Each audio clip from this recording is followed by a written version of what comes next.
What is going on, FA Nation? John Impemba here with James Grande. Welcome into the Fantasy Alarm MLB DFS Game Day Playbook Preview Show. We're looking at the Thursday slate here. It is split. It is 5 games early, 5 games late for the slates over on DraftKings. So as usual, we're going to be previewing the early slate game here today, and we'll have a live show at 5 p.m. to break down the 5-game late slate. So make sure you tune in and set your alarms so you don't miss that show. Subscribe, hit that like button, free way to support the work we do here over at Fantasy Alarm. For this being a 5-game early slate, some interesting matchups for us to take a look at here, James. Garrett Cole is your top price starting pitcher. Freddie Peralta at 93, Justin Steele at 9K. Your top 3 price starting pitchers here. Garrett Cole, last time out, looking pretty sharp against Detroit, 6 shutout, had 10 strikeouts against a tough Texas team. Rounding into form, innings, and maybe a bit of a concern not getting out of the 6 and 3 of the last 4. But thoughts here when it comes to these top price pitching? Yeah, I mean, Cole's the top arm for sure. Now that we are getting the version we're getting, good spot for him to pick up a win for the offense to back him. Going with Gavin Williams opposing him. Gavin Williams has obviously been very shaky this year. Cole's obviously the top arm here. Peralta is great in tournaments. I always have interest in Freddie Peralta in tournaments because he's another high strikeout guy. I know we just saw that he didn't strike anyone in Cleveland out, but like Cleveland, they are a tough offense to strike out. Even if they don't necessarily hit righties well, they don't strike out a lot. So I'm good with Peralta in tournaments against St. Louis. And I love Justin Steele. He had his last start ruined by rain, which kind of sucked. Didn't come back out. Fresh arm at least, maybe, Yeah, I mean, hopefully that didn't impact anything, trying to stop and start because there was 2 delays and he came out, and then the second delay, they're like, all right, forget this. So I'm good with all 3 of the top arms because I don't love much else after those 3 top arms. So I think Jeffrey Springs is going to be the play. I know Oakland has some power against lefties, obviously, but it's in Oakland, so maybe a little better of an advantage here. But now the last 2 starts for Jeffrey Springs, 5 innings, 1 earned, 7 strikeouts against Arizona, 5 innings, 1 earned, 8 strikeouts against Baltimore. No slouch offenses right there. I'm not really sure if this is a 5 innings cap. He is coming back from Tommy John, but he's throwing 87 as a high for pitches here. So, maybe that is also something to consider. But on 5 games, 24, 21 fantasy points in each of the last 2. He was a big strikeout arm before the Tommy John surgery. Oakland obviously does strike out a lot. So, 8K Jeffrey Springs, I actually mean, I'm given the slate, I kind of don't mind this spot. Yeah, I agree. I think it's because of the strikeouts. Obviously, Oakland is very good against lefties, and obviously, there's some type of pitch cap where, if he gets into any trouble, then we're not getting too deep into this game, and does he even qualify for a win? But I largely agree. The strikeout upside plus the ballpark does present us with, something there. Okay, I'm gonna say something. I'm just going to say the words. I'm going to say the numbers. We don't have to give it much more thought. We do have a lefty facing the Rockies on the road. Colorado against left-handed pitching this year on the road. Pretty horrific numbers. I'll just say the numbers, and then we can talk about who that starting pitcher is going to be. 277 is their WOBA, 218 batting average for the year, 29.9% strikeout rate, a 140 ISO. That's just for the season. If you want to go over the last 30 days, it's even worse. 29th in WOBA, 226, a 110 ISO, a 181 batting average, and a 37.8% strikeout rate against left-handed pitching. Not taking into account what Mitchell Parker did to them tonight, 7 innings, 1 earned, 6 strikeouts. Do you have any interest in Patrick Corbin on this slate at $6,700? Probably not, but It's obviously a shallow pool, right? So if there was ever a matchup for Patrick Corbin to do something, it should be this one, right? but that's still ultimately the problem, because you said like it should, like that still suggests like we know how bad this pitcher is and has been, and it's I not mean, he a has a -15 and a -1.6 in 2 of his last 4. yeah, it's So, not a good feeling. No, it's not a good, like it's not a fun roster. but then he had this 2-game stretch against Cincinnati and San Diego, 25 and 19. So like 5-game slate. Yeah, I'd say it's just because there's a small slate, you can take shots. Like honestly, I'd probably rather take a shot on like a Brant Herter than a Patrick Corbin would probably be the direction I would go. Sure. He was extended in each of the last 2 games, 6 innings against the Yankees, obviously home runs, but hey, like the Yankees just hit home run. Soto and Judge hit home runs every single Every day. night. Like it's Every just, night. it's not like that's if you're facing the Yankees, you are going to have a crooked number in the home run category.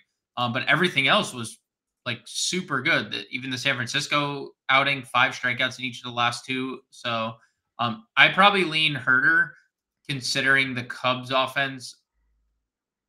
Plus, like I just have that's how little confidence I have in Patrick Corbin, the pitcher overall. Like I just don't want anything to do with him. And I'm not saying you're wrong. I'm not saying the data doesn't suggest that Colorado is the worst team possible against lefties, but anything. It's Patrick Corbin. Like he had 10 earned runs in a game. I wouldn't be surprised if the Rockies had their best output of the year against Patrick Corbin. So I'd probably go Herder over Corbin, but I do understand your ask. Yep. Catcher position again, small slate, so most of these guys are going to be in play. Gavin Williams is here on the mound for Cleveland, so makes someone maybe like an Austin Wells appealing at $4,100 for the Yankees there. Gary Sanchez against Miles Michaelis, who throws a lot of fastballs. I mean, it's a small slate, so it's also a day slate, so there's a good chance a lot of backup catchers are starting in these spots as well. Any like favorites that you would look at here? I'd probably punt. If I'm not using Herder, I'd probably punt one of the catchers for the Cubs, whoever's in the lineup. I mean, Bethencourt's been really good. I know they want to play Amaya, and they have been, but also Bethencourt's like been pretty hard to keep out of the lineup. So if one of those guys, whoever's in the lineup of those 2, probably just punting there. Sure. First base position, we still have Brandon Lau with first base eligibility here. Toglia at $4,800. Burleson, Ben Rice, 44. Naylor versus Cole, $4,400 as well. We've had some loaded first base slates. We've been fortunate. This one not really feeling as strong, I'll say. Yeah, I mean, I would play Tolia at 4,800. He has hit lefties with a lot of power. Obviously the hit streak came to an end on the Tuesday slate, but he had 11-game hit streak before that. Things have turned around for him. I would play him against Patrick Corbin. Burleson's fine in tournaments, even though righties have hurt Peralta. Naylor, I would play Naylor as a one-off, or he has been. He's the only one he only hits righties. Like he does nothing against left-handed pitching. So. Lefty power in New York, right? Sometimes that just plays. So yeah. Again, I don't mind going any of the Milwaukee guys against Michaelis. So if you wanted to stick Rhys Hoskins out there for some power upside, you certainly can. Value tier? Is there anybody in the value tier? Is Joey Gallo back? Yes. Reinstated. Wow. I'm not saying I would go there, but I mean, power, right? Against Cal Quantrill. Anything for you? If Andres Chaparro is hitting in the middle of their lineup, I don't know if he will or will not. But he hit a lot of home runs in the minors. We've seen him hit like third at times for Washington. It's $2,400. If he's hitting in the middle, I think about it. Second base, Luis Garcia Jr. He homered on the Wednesday slate because he's been really good this year. Lau is there as well. Brendan Rodgers, lefty masher, $4,200 against Corbin. Horner on the other side, 41 against Herder there as well. If you're looking to spend up, that's your 4K and up tier. Washington's interesting. I don't know. I mean, like, realistically, Garcia probably should be closer to 4,900. It's interesting to see him $4,900. Yeah. It is a good spot, but it's priced as if he was in course, and that's obviously not the case. Good with him. Good with Lau. Terang, he's fine. He's been a little better of late. Rodgers, Nico Horner, I think both those guys firmly in play as well. Yeah, I think more people would even go to Rodgers there, just given the Corbin matchup as well, even though their overall struggles. Nolan Gorman getting sent down to AAA, by the way. He did. Tough little run there for him. If you're a Geloff believer and not a Springs guy, he's 33. You have Oswaldo Cabrera down here at 28. Yeah. Don't really have our usual value guys on this slate, so we're reaching for some names there, but I guess those would be two I'd consider here. Yeah, I assume Cabrera's in the lineup with a righty on the mound. He's last year hit lefties, this year hitting righties better. So I assume we'll get Oswaldo in the lineup. Yep. Third base, Jose Ramirez against Garrett Cole at 63. Paredes gets a lefty at $4,200. Good spot necessarily for him there. Caballero, always with some stolen base potential. Wisdom gets a lefty spot, and Camanero's 32. If you wanted to chase that as well. This is as shallow a position as I've seen in a while. It's rough. It's a rough spot, yeah. I would say I hate this position, and I wish we didn't have to talk about it. That's how I feel about it. But since we have to, and we're obligated and contractually, we will eventually have to put a third baseman into our lineup. So I'm just gonna punt with Junior Caminero, who I don't know if you saw the Thursday lineup, but they swapped the order of the lineup and they moved Caminero to the 4-hole. So ooh. I do find that interesting. They switched him and Josh Lowe. So Josh Lowe was hitting 5th and Caminero hitting 4th. And we know there was a righty on the mound. So it doesn't matter if it's righty lefty. They moved Caminero righty to that 4 spot. So if that's going to be the case once again, and we're going to see Junior Caminero hitting 4th, I'm just going to take this bad position and just not play the guy with a ceiling, right? And allocate any funds to it, because even like the Cubs guys, you're right about Paredes. He's also an absolute corpse right now. He hasn't had a hit in like a month. So. And he's got a shoulder injury that they're just letting him sort of like work his way through, I guess. Which, hard to swing a bat with a shoulder injury. So correct. We got that going on for him. Shortstop, we got Abrams versus Quantrill, Tovar versus Corbin. Adames gets Michaelis here. Any of those three would be easily plug and plays. Obviously, Adames not being at home kind of kills the historical split for him there, but any of the shortstops in that Colorado-Washington game up top for sure. I will say, this is a bizarro pricing of this game. This game is bizarre. Coors Field pricing in Washington? Does DraftKings algorithm think that this is Coors? Now they have Patrick Corbin on the mound. I know, but Cal Quantrill has not been that bad to get. Like Luis Garcia is $5,000. Sure. And Abrams is now like the price. Like, I'm not saying that these guys aren't good players. This is what we'd see in Coors. So I think Adames stands out of all of them. Like, I think Abrams is fine and Tovar is fine. I don't love the price on either, but Adames 46 power split. That's sign me up for that. Mid-tier options for us. I guess Dansby maybe as an option against Herder 32. I know he hasn't been great, but isn't that crazy that we're just sitting here and we're just like, yeah, I guess this is an option. That's where this is where the slate is. Like, it's just, yeah, I guess. Jacob Wilson will be back soon, playing some rehab games, so that's good. Like, yeah, that helps us for the Thursday slate for sure.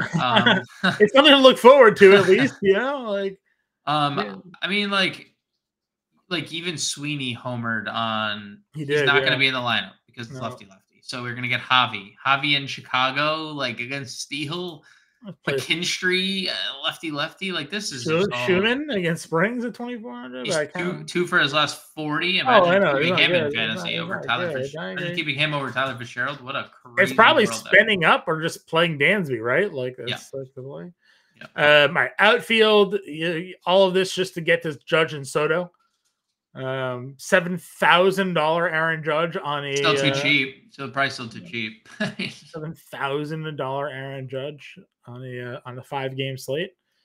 Figure out how to play him, because he's going to Homer. He's going to Homer. Same thing with Soto. Figure out how to play him because they're going to Homer. So, dude, I mean, it is just less. There's just no profit. Nobody's winning money if you're not playing one or both of them. Right? Like at this point, dude, going before Soto's double, 28 fantasy points minimum a night, basically, from those two guys. So before Soto's 2-run double that he hit in his second 2-run game part of the game, he had 8 straight hits and they were all home runs for the Yankees in the last week. That wasn't just over a month. 8 home, and then Judge is hitting we can talk about the Bobby Witt MVP case all we want, but Aaron Judge hits a home run every day. Yeah, Judge has heard those calls and then said, "Hold my beer," and is now hitting 330. Well, didn't I tell you the other day? Didn't I ask you? Is there a shot he went to Triple Crown? And you're like, I don't know. Bobby Witt's hitting 340. Yeah, well, Aaron Judge is and no worries, guys. About to hit 500 for a month. I'll be there in a second. So we might have our first Triple Crown winner since Miggy. So it's just kind of okay. Here's an interesting thing. Okay. We've been talking about Brent Herter as the Cubs or as the relief pitcher, right? Yeah. He entered tonight's game. Okay, so he's not pitching as the long man. not pitching. Not Kenta. That feels bad for somebody's DFS lineup tonight. That person's DFS lineup was long gone. Don't worry. Okay. That feels bad for someone. That DFS lineup we don't need to feel worried about. Don't worry. But Brent Herter won't be pitching tomorrow. That's confirmed. Not unless he throws an inning today, right? He just threw 1 inning. Through 1 inning, he had 3 strikeouts. Right. So maybe Maeda is coming in next. But sure, that means Herter's opening then, or middle relieving here? I'd say no. Herter came in following Brisky. So my assumption is Kenta is, unless we hear differently. You want to know what I wonder? I wonder if they're looking at the scoreboard and they're like, this game, we might as well just move on, right? No, because I think even as a relief, a long man, you're still preparing, right? As a you're going into it thinking you're the starter, and if Brent Herter's listed, he knows I'm going to pitch tomorrow. Sure. That's so we don't know who's going to pitch against Chicago tomorrow. Basically, we don't. We have no idea. We know it's an opener. Yeah, I was going to say they had did Casey Mize ever come back? He was in a rehab. So here per Fangraphs, they obviously still have Herter listed. Yeah. Because that was the planned schedule. Mize had a rehab on Sunday, so he's not going to be ready to come back yet. I don't know. We assumed it was Maeda. Yeah. It's not Maeda. If Maeda doesn't pitch tonight, he's very clearly capable of pitching tomorrow. Or today. Correct. Which also we probably maybe change our opinion on some cups. Maybe. Also value. Would he just straight start this game then if they don't? I don't know. That has not been their favorite thing to do lately. So I agree. I guess we'd find out. You would obviously have interest in Maeda. I would. No, I mean, yeah. Whatever I said, and unfortunately, I apologize to anyone that played Kenta Maeda because of my strong opinion on it on the Wednesday slate. Get that out there. But without Herter, he assumingly is the long man. I'd have the same opinion because that's how you just asked find a way to get, or you were quoted as saying, find a way to get Judge and Soto, right? Yeah. That was that would be the way. Yeah, I agree. Back to outfield here. Judge and Soto. Big drop off. You have Doyle, Rooker versus lefty. James Wood is here. He has arrived. Yeah, he is good at baseball. 324, 958. Not even their best. Well, I guess technically he is their best prospect. They have Dylan Cruz. They took him second overall. So or first overall, whatever it was. So he's probably here next year. But James Wood is a big, powerful man. $5,100 for him there. Bellinger against TBD at 5K. Stanton at 48. Hitting cleanup. Yeah. Again, it's a small slate. You can kind of play the matchups as you want to see fit here. So I would another 3 hits, by the way, on the Wednesday slate. Look, ultimately, obviously this is course pricing. I mean, Brent Doyle is 5,600. This is absurd. But if you're, I would say if you're in this 5K tier and you're not playing Soto and Judge, it's just not a profitable approach. Sorry, I don't know. I maybe I'm wrong, but I would rather just go down and play all the guys in the 4K tier. Yeah. Than anyone else in the 5K tier outside of Judge and Soto. I agree. I like Chourio a lot here against Michaelis. Josh Lowe against is it Beto or Bido? Do we have a Osvaldo Beto? Beto, yeah. Josh Lowe, 4K. Got those two guys fine there. A lot of lefties in this Well, we don't. Well, the Herder stuff we don't know. Well, the Herder stuff we don't know, but I mean Steele, Corbin, Springs, gets Carpenter, Nolan, and Jones and Blade. Those are all lefties. That's fair. I guess Vierling versus. I don't really want to go against Steele though. So though I've been bullish on Detroit, I'm not really in on them against Steele in this matchup. Yeah, that's fair, and they're all lefties. Yeah, they're all. Parker Meadows lefty, right? That lineup will probably look a lot different, right? For this matchup, can't imagine they're putting all those lefties in the top of their lineup like that. So no, at Vierling, you probably get Vierling leading off. Yeah, and then some random shortstops that they have, and Javi Baez. That's a random shortstop. Sure. Might as well be at this point. They're overpaid. They're overpaid random. Over under 2.5 pitches in the left batter's box that Javi swings at in this game. Well, he wants to leave his impression on his old squad, so over. Yeah. All right, Dylan Cruz, not even. I was about to say, I priced up above 37 players. That's them preparing. Cruz seems likely to make his big league debut before the season ends. That was a month ago. So that's something. I guess you'd probably get Daz Cameron leading off against Springs, right? They wouldn't have Butler versus lefty there. Update, John. Aaron Judge just hit another home run. It is 47. Aaron Judge in my DFS lineup tonight, along with 38% of the field. 2 home runs. And Soto has 1 and 4 RBIs. So 5 RBIs for Juan Soto. My apologies. They have all 8 of the Yankees' RBIs on this Wednesday slate. Thoughts? Yeah, Bobby Witt's got a double. He does. He does. He's trying, He's trying. He does not have 47 home runs. And he also doesn't have 117 RBIs. He does not. Just saying, in case more reason to just play. Yeah, I don't. That's it. I mean, I'm scrolling down. There's not really. It's a small slate, so I mean, PCA if we get a righty on the mound, if it's not Herder, which I'm having a hard time believing Herder's gonna pitch 2 days in a row. Young, I guess, at 27, just for some speed. Malloy will probably be in the lineup. Oh, they sent him down. He won't be in the lineup. All right, let's get a lineup because this is kind of gross. Plug in Judge at 7K and work backwards. Yep. Catcher. We're gonna have to freaking play Corbin on this. Dude, I'm telling you, it's gonna have to be a thing here. I think we go. Otherwise we go Steele and Springs. That's 37. Ugh, it's disgusting. It's not impossible. Punt Caminero, we're playing Caminero at third. Yeah, Caminero at third. 3,200. 32.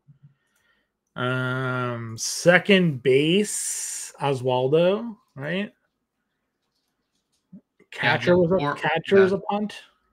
Catcher was a punt when Brent Herter was on the mound, but I mean, you obviously Amaya and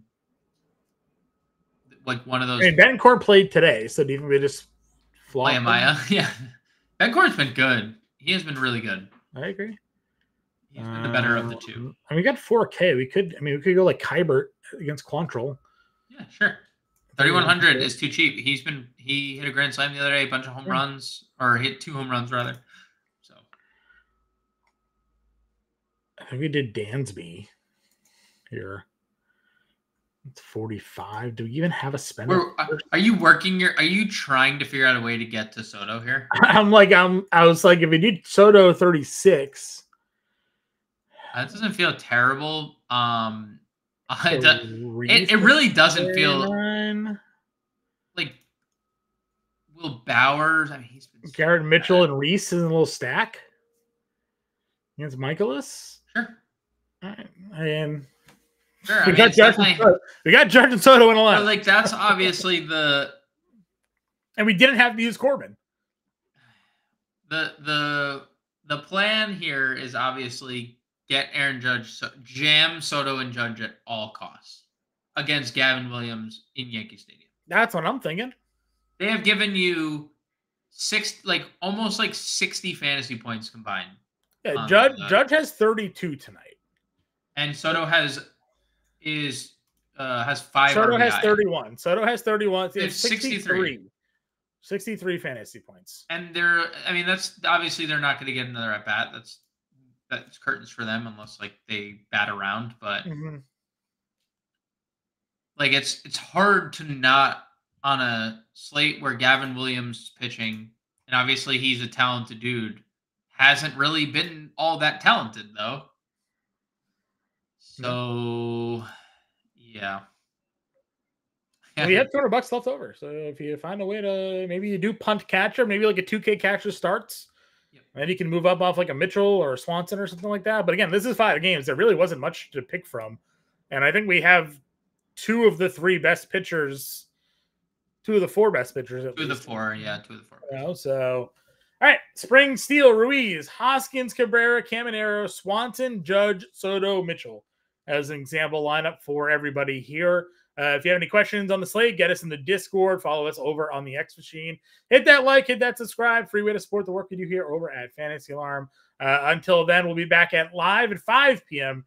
Eastern time for the 5-game main slate. We'll see you then.